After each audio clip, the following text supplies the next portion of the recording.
से सोंगी कोई याबगी मागी लायों से कोई साइटिका ओइदोइने ओके ओके असी समरी दे हो असी पनाक से माजे पूरा सी साइड से मा सिधरगा लाए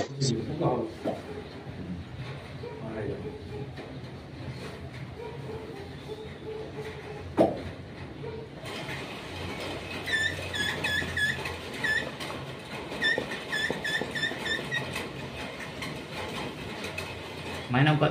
चिंगगा चप्पगा सी थम्मी सिंग सी करम मखन अखोइदा कानाबो ओइदोइनो अदुम तंग सी कानाबसी ना साइने हाइजबदो हां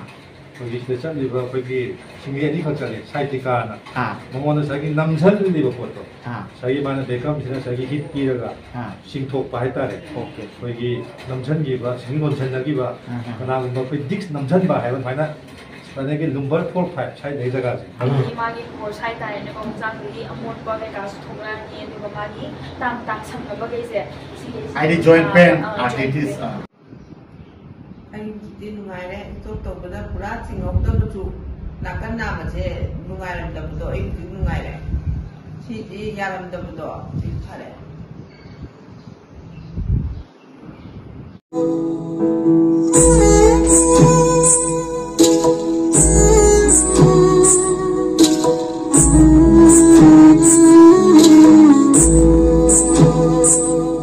ma'am ngasi ne lai se अखोई की DC रोड कोंगपाल कोंगखम लेकाय को अदुगा मणिपुर मैम लाइसी मरम कइनो ब्रदर मना मसिकी सेंटर से हांगजबनी फिजियोथेरापी का अल्टरनेटिव मेडिसिन ट्रीटमेंट का को अदो अइना सिदा लाकपय मरम दि अखोई की इचिनिनो फिबम चादबा अदुगा अखोई की खोंखुट खितंग प्रॉब्लम ओइबा को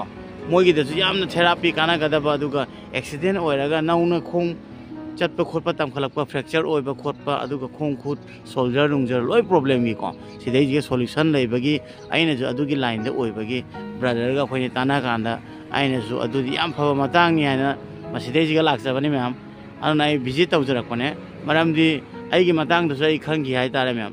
याम थिना थेरापी जे मथौ ताय खोइदा को अखोइने इंजर ओइरा मतुंग सो मतुंग आइदी अखोइने अमका रिकवर तौरप कांदा याम थिना मथौ ताय हाय तारे अखोगी पोरमपाट की लाइन दुनी सिदे मैम सि उबि सिनी को सम साइड तगिना अखोगी ट्रैफिक पोरमपाट की रोमदे लागा आइन थोजोंने आम खंगजबगी बट सिदे इबे address ma'am DC road Kongpal Kongkham Leikai Manipur कोंगपा चबा लाइन दो इदोनी को मैम अदो मैम चंगगा इचिनाव को वारी सानारगा करी करी सिदे के फैसिलिटी फंगी अदुगा अखोइदा कई कानागनी हाइदो अखोइदसु को आइदी खोंखुत फलाउना यारक्तबा अदुगा अहन उरक्पा अखोइगी डिसेबल सोसाइटी दसु मैम ले आइदी फिजियोथेरापी नसु फानबा यारक्पा अदुगुम मैम लेबगी आई लाक्सबनी हाय तारे अदुगा इचिनी नाउ सु ओइरे ई मसेनी प्रमोट सु तौजगे अदुगा लाइन सु मानबा हाय तारे ओ ना होजे आई उजरे अदुगा केबिन ना तंगगी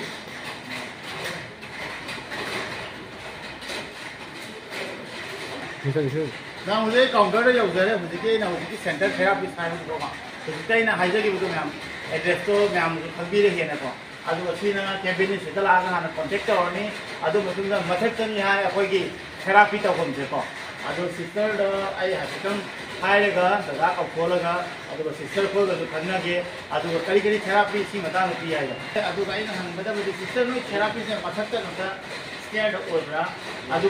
स्टेयर काब मीदी कई सुविधा ले माई खुदों चाब कई ले सपोज अभी खोंग नुआइत्रे थेरापी लाए खलको स्टेयर काब नुआइत्रे खलको मम्मी की सुविधा लेब्रा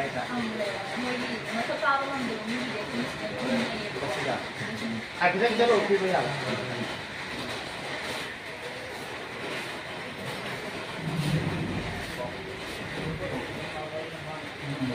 मैम अखोई थेरापी से अनम मथक होइबको अदो मथक काब ngमदबा इमा इबेल अदो खोंग खुद इबम चादबसिंगी अखोई खुदैगी दम ट्रीटमेंट होगनी है तारे अदो नत्रगदि मथक काब ताए अदो ओनर दादाबु कौफोनगे अदो दादागा सक माइ खनरगा आई मखा ताबा मथक करी करी थेरापी पीब याय अदो पेशेंट लेब्रा हुजी हुजी अदो करी मोंगी प्रोसेस नाबदो मैम पुना खमिने याबदा किसर अदन कॉल करबा दादाम तक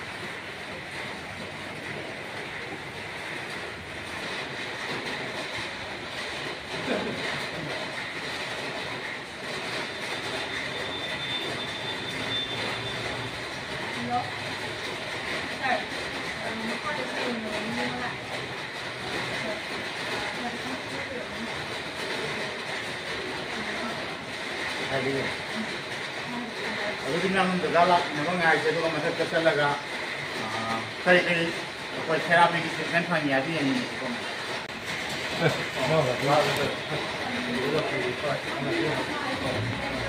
라이 테라피제 아이디 나오는 하랬고 아주가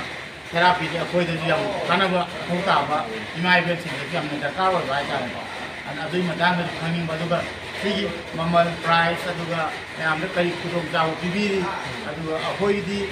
samla ha therapy mangala panina ko therapy se ma thokta khanje ba ada ragi mathakta lai ya ta single lai raga ti ha tan upi ba ya ga ta adu tanni ne mathakta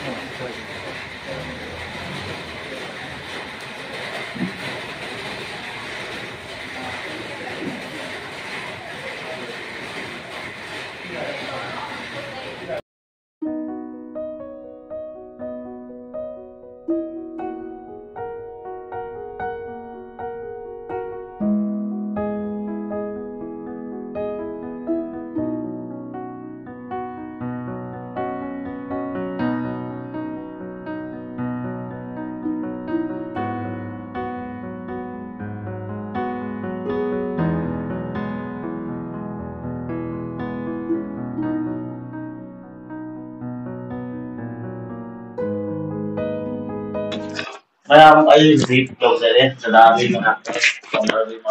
ada sedang ini macam tahu ni, ada sedang sampai kendasi, ada sedang sekian sekam makan di, apa physiotherapy sih kami bukan, ada charges kamain no, yang sesuai dengan kami yang mana bukan, sehingga hal itu ay cuma yang follower lagi, ada subscribers juga nama imai bel lagi, ada kuang nak pemba, pergi kuang pun pemba. Adagi saudara aku kumba expert berapagi tusi lupa kumba sih umai amal lagi buat lagi macam dah center bukan nyam dah yang mana ada bu loyo center makta nyam dah seti gani kami ada aina lu setelah akan dah dalam semua begina dalangi center juga na kalau mungkin terapi ada prices nak kiano ada lagi thone laga di kumba extra discount pipi kerja ada lagi bagi na usin kita tu apa di Upadaji jo, kita aku yang soalnya jo, treatment kalau ada yang baik chance tu nyaman leh, ada aku pun kami ni saya betul. Orang di ayi magi khusyuk di, macam macam tu nyaman kami yang mana mah, khusyuk dia macam tu jo, aku orang itu tu cara kami tahu tak apa. Nuki lagi terapi ada macam tu orang magi serpang apa ni ada. Selain itu dia ada, aku di injury oil saya, ada macam apa treatment macam tahu tak. Ada berada, ay structure ke am ada diving like I mean Vikram like from the show na kai dagi forum pastor na kai dagi itu dadagi hujiki experience dadana koi ki physiotherapy je sahi kyamu adum experience dadana ki to bi ai se aina tawjari ba ai service aina ai pass out se 2005 ta ai lojare du matung in ai du matung dai tu sahi 2015 ba ai service ta me ai center sida aina hana pujaram base ai atoba jaga am dei hangjarami sida hojik sai jaga se kitang natai sa den shift tawjarak pani marak dai chahi khara outside ta Rajasthan dai adai job oina ada pujaram ado hojik ti ai gi condition ama yum gi miron ke gi laita ba haigadra adagi ai se sida tholaga mu ai mayam gi seba tawlagi na hojik ai hojik thokjarak pani se siapa yang cakap ni aku dia koi sagi macam macam na koi terapi jo enggak jalan enggak mapanda sahih betul asli mau tu sudah laga isagi mana waktu laga sagi ni ando ni sebab pilih betul kok si yang mengai lo wakalo ni ada yang musiba wakalo ni ada dalam kok ada lagi uji terapi je kalau makan ni terapi no lagi je jadi kita ini happy bersih lagi kalau center kita happy bersih kogi physiotherapy and alternative medicine haina kogi layeng ba pathap se makhal mayam am le akoina kai patient amada stroke patient amada kogi physiotherapy ga loina ba ba kogi nature cure without allopathic medicine pi da bida physical therapy kogi kano panchakarma koi nature cure gi oiba kana ba mayam monda anaba mada sagi therapy makhala ma khatam pi da ba haide mon duration tha ma changa da ba sagi laik ba thap sing sing hapchal laga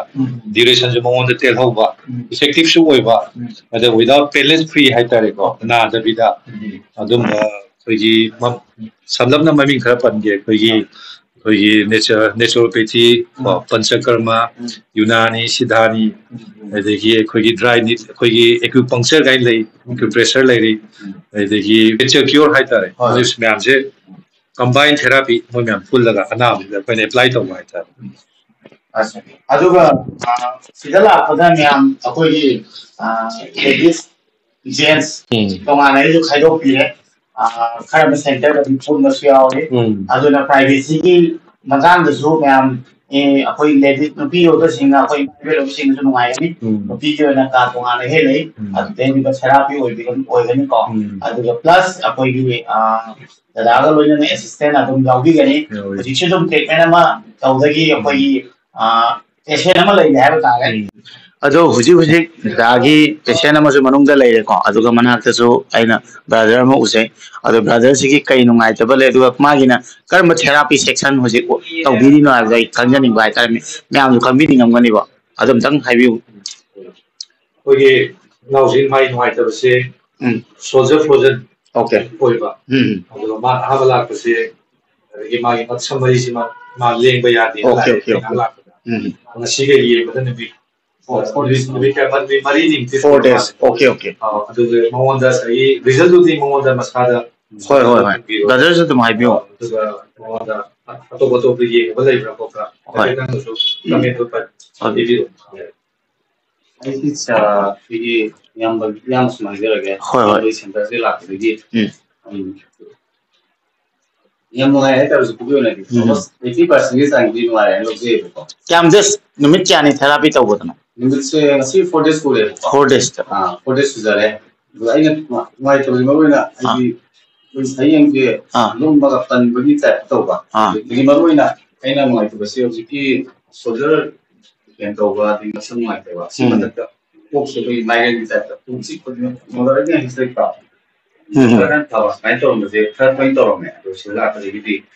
ai am mai ya sang ni tharen le ge di ai gi ana ba se ne ko ka le kale si mamangda ai si mamangda brother sida direct lakti bra natraga si mamangda to ba therapy lo biram da ai si mamangda khang ge si se ai to pada sai center bi panja ro ya hoi ai center ani ni sa sa ro mamangda sa ta je oi anum moi ju nung dinu ara me okay kai ta ai mon da ni try le ka na dum okay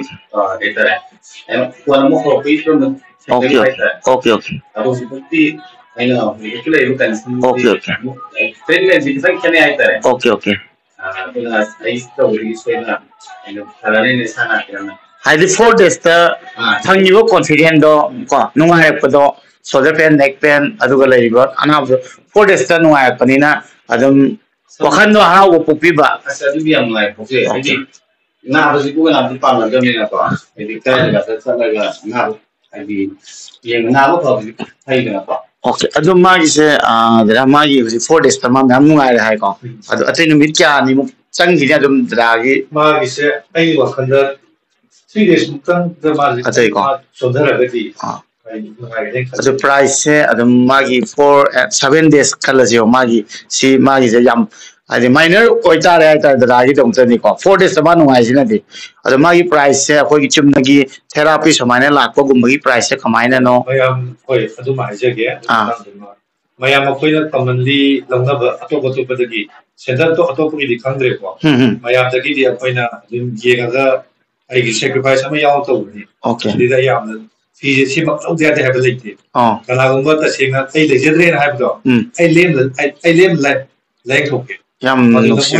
nusiba matang ni yam wafam ni ai da dum pe le am ta adu da ai bai ni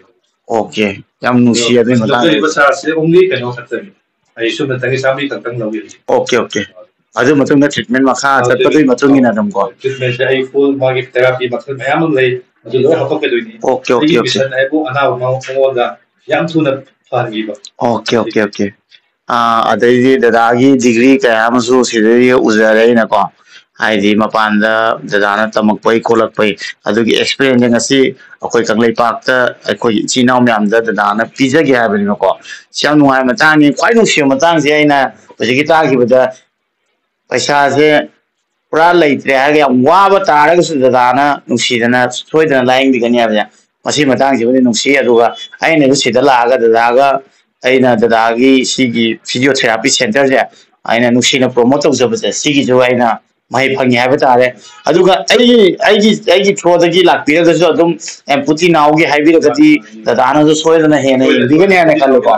ꯑꯗꯨ ꯗꯗꯥꯒꯤ ꯍꯧꯖꯤꯛ ꯃꯇꯝ ꯌꯥꯝ ꯂꯧꯗꯕꯤꯗ ꯃꯅꯨꯡꯗ patient ꯑꯃ ꯉꯥꯏ ꯂꯩꯕꯅꯤ나 ꯑꯗꯨ treatment ꯇꯧꯕꯒꯤ ꯃꯇꯥꯡꯗꯣ ꯑꯩꯁꯨ ꯌꯦꯡꯅꯤꯡꯉꯤ ꯑꯗꯨꯒ ꯃꯌꯥꯝꯁꯨ ꯌꯦꯡꯅꯤꯡꯉꯤ ꯑꯗꯨꯒꯤ ꯃꯇꯥꯡꯗꯣ ꯍꯥꯏꯐꯦꯠꯇꯪ ꯆꯪꯉꯒ ꯌꯦꯡꯃꯤꯟꯅꯁꯤ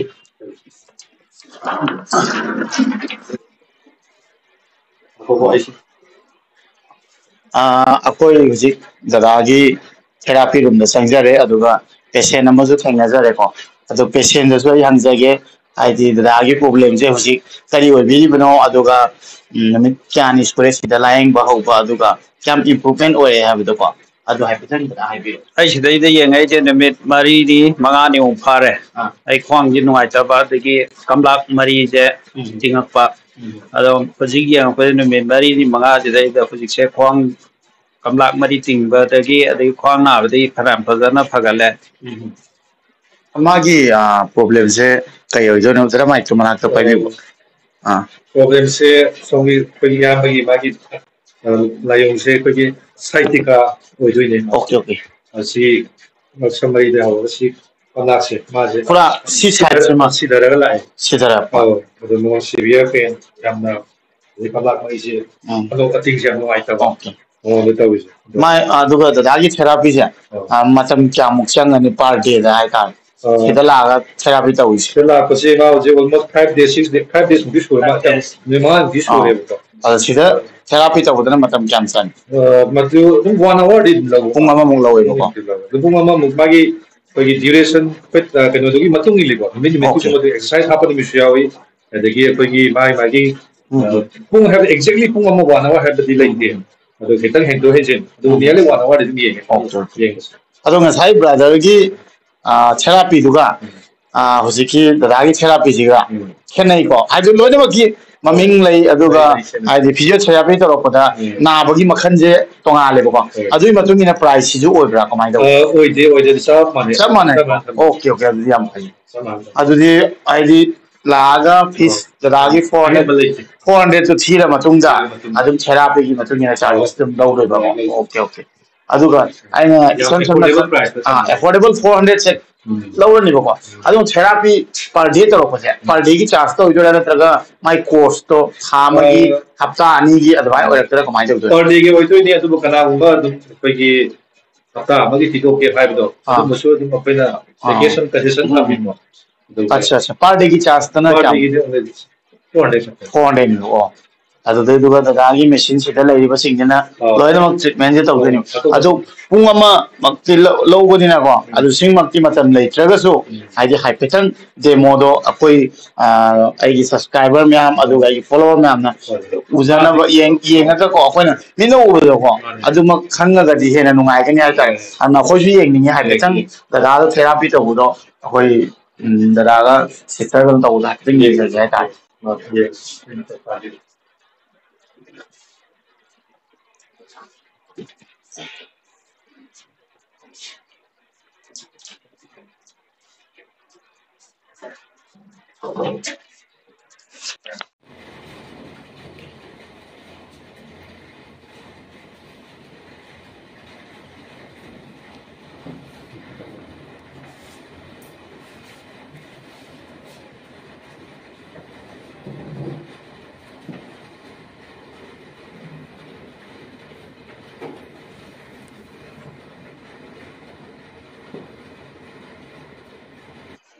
ꯁꯤꯗ ꯀꯥꯞꯄꯤꯔꯤꯕ ꯂꯥꯏꯠꯁꯤꯅ ꯑꯁꯤꯁꯤꯅ ꯀꯔꯤ ꯃꯊꯧ ꯇꯧꯕꯅꯣ ꯁꯤꯗ ꯀꯥꯞꯄꯤꯕ ꯂꯥꯏꯠꯁꯦ ꯏꯟꯐ꯭ꯔꯥꯔꯦꯗ ꯂꯦꯝꯞ ꯀꯧꯏ ꯑꯦꯗꯚꯥꯟꯁ ꯏꯟꯐ꯭ꯔꯥꯔꯦꯗ ꯂꯦꯝꯞ ꯑꯁꯤꯗ ꯑꯅꯧꯕ ꯃꯉꯣꯟꯗ ꯉꯁꯥꯏꯒꯤ ꯄꯦꯁꯦꯟꯁꯤꯗ ꯑꯩꯈꯣꯏꯅ ꯁꯤ ꯀꯥꯞꯄꯤꯕꯁꯤ ꯃꯔꯝꯁꯤꯅ ꯑꯩꯈꯣꯏꯒꯤ ꯃꯁꯜꯗ ꯑꯩꯈꯣꯏ ꯅꯔꯚꯀꯤ ꯂꯩꯖꯕ ꯃꯤꯁꯤꯡꯗ ꯑꯩꯈꯣꯏꯅ ꯍꯧꯖꯤꯛꯁꯦ ꯃꯥꯒꯤ IFP ꯀꯥꯏꯅ ꯑꯩꯈꯣꯏ ꯃꯉꯣꯟꯗ ꯍꯥꯞꯇꯣꯏꯅꯦꯕ ꯍꯥꯞꯇ꯭ꯔꯤꯉꯩꯁꯤꯗ ꯍꯣꯏ ꯁꯝꯅ ꯍꯥꯏꯔꯕ ꯄ꯭ꯔꯃꯥꯟ ꯑꯃ ꯑꯣꯏꯅ ꯁꯝꯅ ꯍꯥꯏꯖꯔꯕꯗ ꯑꯩꯈꯣꯏꯅ ꯀꯅꯥꯒꯨꯝꯕ ꯑꯩꯈꯣꯏꯒꯤ ꯁ꯭ꯄꯣꯔꯠꯀꯤ ꯑꯩꯈꯣꯏꯒꯤ ꯖꯤꯝꯒꯨꯝꯕ ꯁꯣꯝꯗ ꯁꯥꯟꯅꯔꯝꯗꯥꯏꯗ ꯍꯥꯏꯇꯥꯔꯦ ꯑꯦꯅꯤ ꯋꯥꯛ ꯑꯥꯎꯠ ꯇꯧꯔꯝꯗꯥꯏ ꯃꯇꯝꯗ ꯑꯩꯈꯣꯏꯒꯤ ꯁ꯭ꯀꯤꯞꯄꯤꯡ ꯇꯧꯕꯅꯤ ꯈꯪꯗꯦ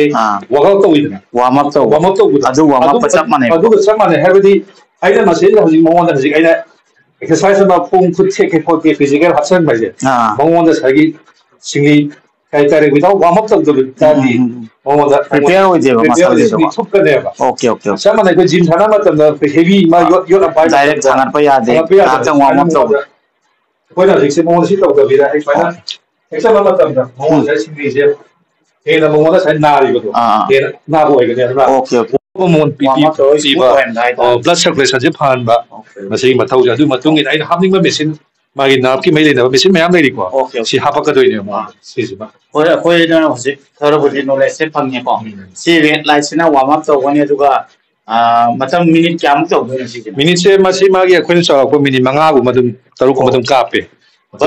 ꯑꯩꯒꯤꯅꯕꯨ ꯚꯤꯗꯤꯑꯣ ꯑꯣꯏꯅ ꯅꯝꯃꯒ ꯃꯌꯥꯝꯗ ꯗꯦꯃꯣ ꯎꯠꯄꯅꯤꯅꯀꯣ ꯑꯩ ꯆꯠꯈ꯭ꯔ ꯃꯇꯨꯡꯗꯁꯨ ꯗꯥꯗꯥꯒꯤ ꯇ꯭ꯔꯤꯠꯃꯦꯟ ꯇꯧꯍꯧꯕ ꯌꯥꯕꯅꯤ ꯑꯗꯨꯒ ꯑꯩꯒꯤꯁꯨ ꯃꯇꯝꯗꯣ ꯈꯨꯌꯧꯅꯕꯅꯤꯅ ꯍꯥꯏꯗꯤ ꯖꯁ ꯁꯣꯔꯠ ꯑꯣꯏꯅ ꯑꯩꯈꯣꯏꯅ ꯋꯥꯔꯝ ꯑꯞ ꯁꯦ ꯁꯤ ꯇꯧꯔ ꯃꯇꯨꯡꯗ ꯑꯗꯨꯒ ꯀꯔꯤ ꯀꯔꯤ ꯇ꯭ꯔꯤꯠꯃꯦꯟ ꯇꯧꯗꯣꯏꯅꯣ ꯍꯥꯏꯕꯗꯣ ꯗꯥꯗꯥꯅ ꯍꯥꯏꯐꯦꯠꯇꯪ ꯑꯗꯨꯗꯣ ꯎꯠꯄꯤꯌꯣ ꯃꯌꯥꯝꯗ ꯈꯪꯖꯅꯕ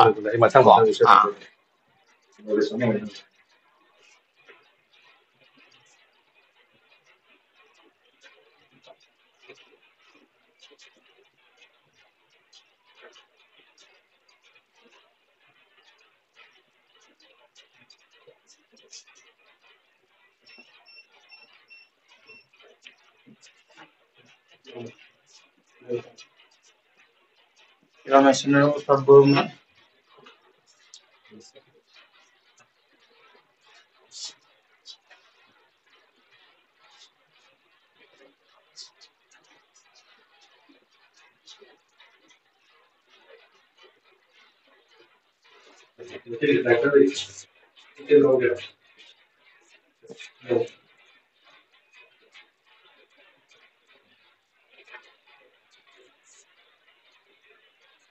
ꯀꯨꯝꯒꯦꯅ ꯈꯜꯂ ꯀꯥꯟꯗ ꯍꯩꯔꯨ ꯃꯥꯏꯁꯦ ꯃꯇꯝ ꯈꯨꯃꯜꯂꯨ ꯀꯩꯅꯣ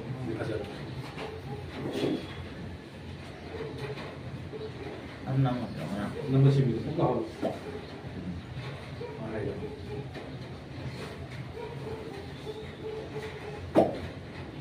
ꯁꯤ ꯁꯥꯎꯟꯁꯤꯅꯦ ꯑꯣꯀꯦ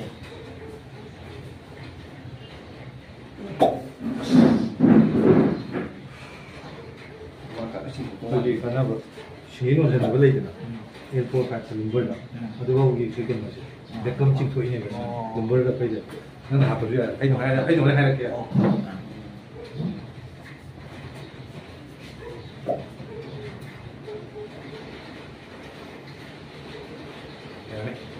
यानी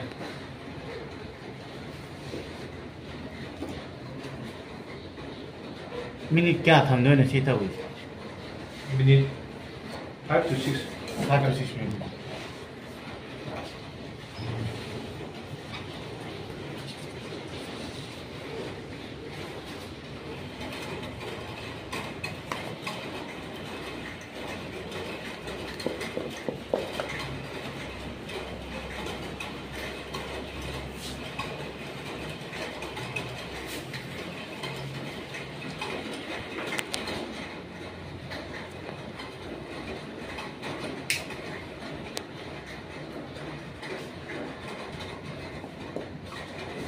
दादा सी हजिक समायना अखोना साइड उरेको सी समायना हाइदि चप्पी सिंगसे मई अखोगी मई न थारगा अमुक चिंगगा समायना लथोइसे अदुगा अदुसु उरेको अदु मतुंग अमुक समायना मैखु थोगा समायना का चिंगगा चप्पगा सी थम्बी सिंगसे सी करम मखन अखोइदा कानाबो ओइदोइनो अदुम तंग हाइ कानाबो सी न साइने हाइजबतो हां ꯍꯧꯖꯤꯛ ꯁꯤꯗ ꯆꯠꯂꯤꯕ ꯑꯩꯈꯣꯏꯒꯤ ꯁꯤꯡꯂꯤ ꯑꯅꯤꯈꯛ ꯆꯠꯂꯤ ꯁꯥꯏꯇꯤꯀꯥꯅ ꯃꯉꯣꯟꯗ ꯉꯁꯥꯏꯒꯤ ꯅꯝꯁꯤꯜꯂꯤꯕ ꯄꯣꯠꯇꯣ ꯉꯁꯥꯏꯒꯤ ꯃꯥꯅ ꯕꯦꯀꯝꯁꯤꯗ ꯉꯁꯥꯏꯒꯤ ꯍꯤꯠ ꯄꯤꯔꯒ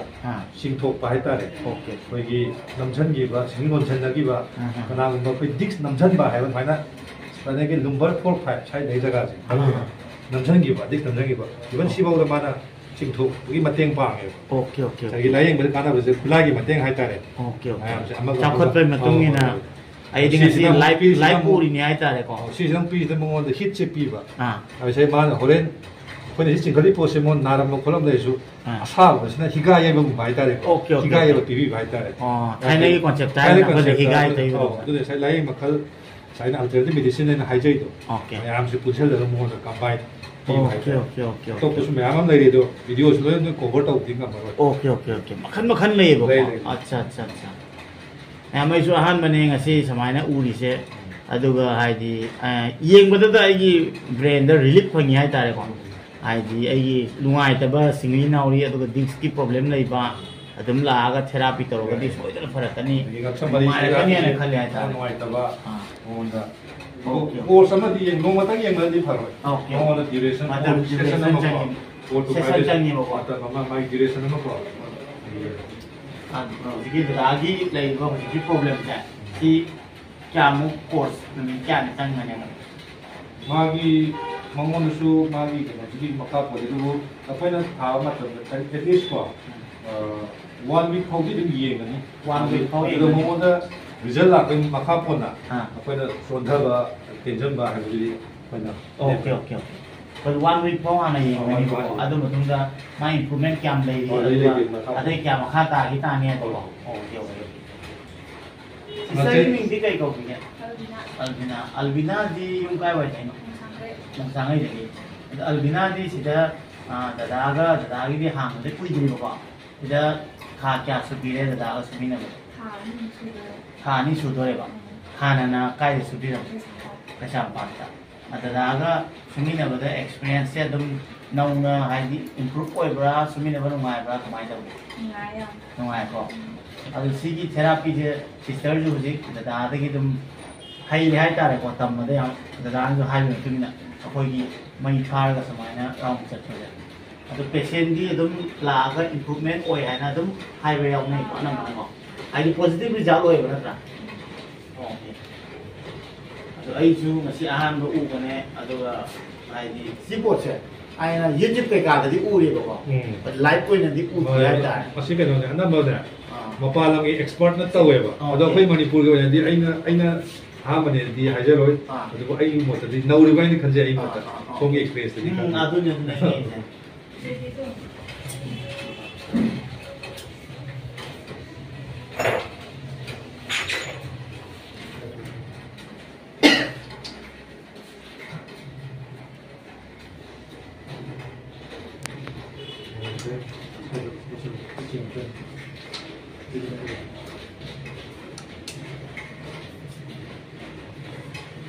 이제 아까 전화는 마마 또 비니요. 마마 아직 파이라. 어브란. 그놈도 하나 오게. 거기 카라마 이마이 벨 칸데 누파도수 ям 릭나 야와고. 거기 구봉군보다 싱리마레마이 따신거죠. 아이디 잉글리시 하이나 베리 코스 된다. 베리 코스. 싱리 소마이 따실러가 나이 실러레. 스파이더 웹 하이즈 강내. 아도 아이는 사이 아이 발라운드레 마도마. 뭐기는 양 되게 이펙티브 오래 시마디. 시 오래 아두가 아마 팬 하박기네바. 뭐니 양간에 뭐는 사기. 아이디 명 싱리 거기 구봉다 싱리마레마이 따실러가 레이거든 명. 아두기 주시지 양 가능해. 아이도 한개 간래. 한양 탱하게 하다. 맞아요. 아두가 우리 sister tinggal video je na,